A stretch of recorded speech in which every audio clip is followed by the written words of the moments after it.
নবী সাল্লাল্লাহু আলাইহি সাল্লামের কাছে একবার একজন বেদুইন আসলেন। তিনি এসে নবী সাল্লাল্লাহু আলাইহি সাল্লামকে বললেন, ইয়া রাসূলুল্লাহ আল্লিমনি খায়রা, হে আল্লাহ রাসূল আমাকে কোন একটি ভালো কাজ শিক্ষা দিন। নবী সাল্লাল্লাহু আলাইহি সাল্লাম তখন তাকে শিখিয়ে দিলেন বলার জন্য সুবহানাল্লাহ, আলহামদুলিল্লাহ, ওয়ালা ইলাহা ইল্লাল্লাহ, আল্লাহু আকবার। তার হাত ধরে নবী সাল্লাল্লাহু আলাইহি সাল্লাম তাকে এই বাক্যগুলো শিখিয়ে দিলেন বেশি বেশি পড়ার জন্য।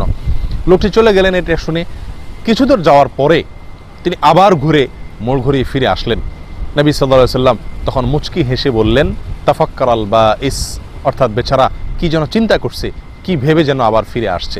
লোকটি ফিরে এসে নবী সাল্লাল্লাহু আলাইহি সাল্লামকে বললেন, সুবহানাল্লাহ, আলহামদুলিল্লাহ, লা ইলাহা ইল্লাল্লাহ, আল্লাহু আকবার, হাযা লিল্লাহ ফামালি।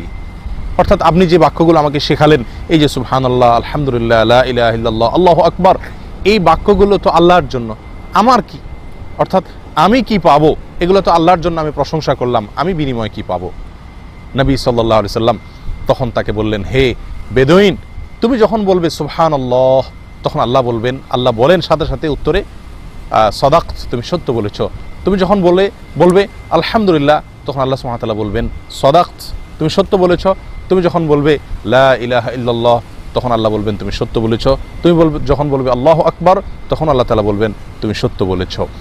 এরপরে তুমি যদি বলো আল্লাহুম্মা গফিরলি, আল্লাহ আমাকে মাফ করে দিন, তখন আল্লাহ সুবহানাহু ওয়া তাআলা বলবেন কদ ফাআলত, তোমাকে মাফ করে দিলাম। তুমি যদি বলো আল্লাহুম্মা আরহামনি, আল্লাহ আমাকে রহম করুন, তাহলে আল্লাহ সুবহানাহু ওয়া তাআলা সাথে সাথে বলবেন কদ ফাআলত, আমি তোমাকে ইতিমধ্যেই মাফ করে দিয়েছি, রহম করেছি।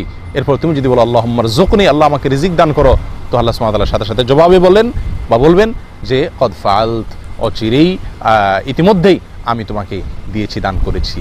প্রিয় বন্ধুগণ, তাহলে বিশাল বড় একটি হাদিস এবং বিশাল বড় একটি শিক্ষা এখান থেকে।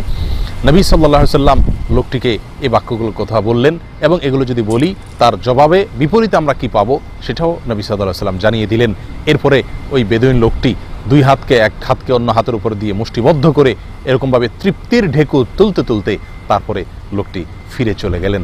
নবী সাল্লাল্লাহু আলাইহি ওয়াসাল্লাম এর এই দোয়া নিয়ে তিনি চলে গেলেন। আল্লামা আলবানী রাহিমাহুল্লাহ এই হাদিস সম্পর্কে অনুসন্ধান চালাতে গিয়ে, এর সনদ শুদ্ধ কি অশুদ্ধ অনুসন্ধান চালাতে গিয়ে তিনি বেশ কষ্ট করেছেন, এবং তিনি বলেছেন কদ আদনানি হাদাল হাদিস হাদিসুন আদনানি আল বাহসা আনহু হাত্তা ওয়াজাদতুহু ফাসাজাদতু শুকরান লিল্লাহ।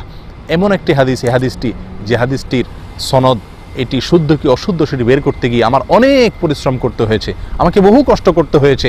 বহু কষ্টের পরে, বহু সময় ব্যয় করার পরে আমি এই হাদিসটির সনদ খুঁজে পেয়েছি। তারপর আমি আল্লাহ সুবহানাহু ওয়া তাআলার কাছে শুকরিয়া আদায় করে, কৃতজ্ঞতা আদায় করে সঙ্গে সঙ্গে সিজদায় পড়ে গেছি যে এত বিশাল একটি হাদিস, এত সুন্দর একটি হাদিস, যে হাদিসটি যদি শুদ্ধভাবে প্রমাণিত না হতো তাহলে আমার কষ্টের কারণ হতো।